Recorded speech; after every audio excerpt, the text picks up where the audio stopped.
Disney's D23 Expo is upon us, and it is taking place at this very moment at this recording of this video. There's a lot of news and information that is going out there about the latest projects for Marvel, but the one that I want to talk about briefly is the one that's already been confirmed online. So Marvel released an all-new trailer for Marvel Studios' She-Hulk Attorney at Law, now streaming on Disney+. Hello there, Joel from Real Talk Movies here. I'd like for you to give this video a thumbs up and hit the like button if you can. Help me reach my sub goal by hitting that red subscribe button. Click that bell button to get notified every time I upload a video.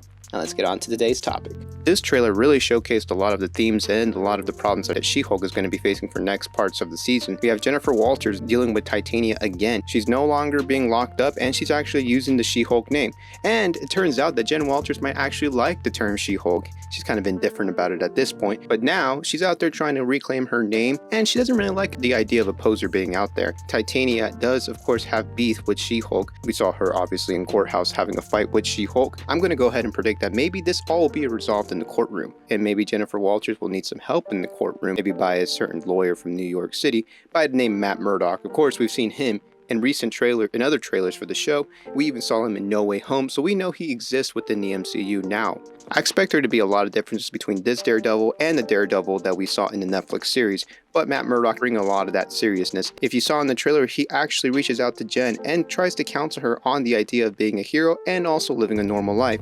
He tells her that it's actually an advantage for her because she can help people as a lawyer in the courtroom under the law and outside the law as She-Hulk. Bruce Banner is gone, the Hulk is somewhere off in space with Sarkarian ship, so we don't know where he's going to be at. Jen might need a little bit more help dealing with Titania. We also saw new clips of Abomination. Maybe we'll see more funny scenes with Emo Blonsky. He's of course in his Abomination form, technically breaking the rule that he promised to courtroom, but I think we can all make an exception, especially after seeing him in jails for so long. But I'm going to go ahead and talk a little bit of my initial thoughts on episode 4. Very much lighthearted, and it seems like all these episodes leading up to whatever episode that Daredevil's going on is all about kind of just setting Jen in her world, seeing the different conflicts, seeing the different people that she interacts with.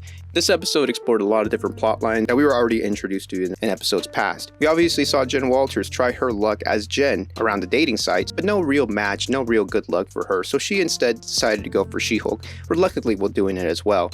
But I think the central core of this season, of this first season of this storyline, is all about Jennifer Walters accepting her role as She-Hulk. You'll see it from all sorts of people around her. You see it from Wong, Bruce Banner. You obviously heard it briefly, but you heard it a little bit from Matt Murdock and Daredevil. So Jen is going to have to step it up by doing double duty for the public and for maybe other superheroes. Speaking of courtroom action, Jennifer Walters' case this episode was dealing with Wong and his case against Donnie Blaze. Donnie Blaze, of course, sounds very familiar and rhymes with a certain other Blaze. I don't know, maybe by the name of Johnny Blaze. You know, he might be a big character in Marvel, and he also might be coming soon. I mean, I wouldn't be expecting Nick Cage in the next episode or anything, but I still think it was pretty cool to see that Easter egg in this episode, along with the Madison, of course. We all obviously know about the Mephisto running line joke going around in Disney Plus throughout all the Marvel movies and shows. But I kind of liked Madison. I thought that her interaction with Wong was pretty genuine. It felt very natural. The show's kind of pushing the focus out to the regular, public and out into the real world, putting us in the courtroom,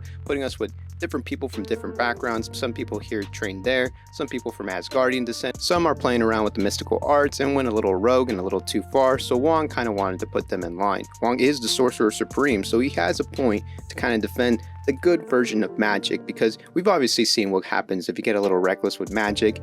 Some people might forget a little bit of their memory.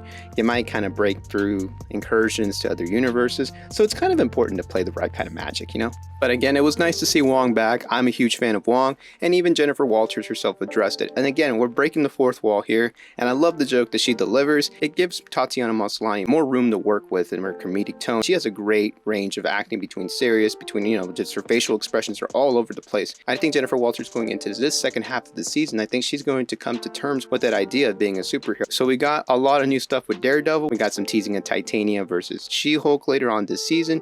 But let me know what you guys are most looking forward to in the next upcoming seasons. Also tell me how excited you are for Daredevil. There was a new logo which leaked out over at D23. So there's a lot to talk about with his show. I'm going to be doing a lot of coverage over D23, so please sub and hit that bell button so you don't miss any of those videos coming up. Leave this video a like and subscribe for more videos. Check out some of my other videos or the playlist on your screen right now. This has been Joel from Real Talk Movies. See you soon.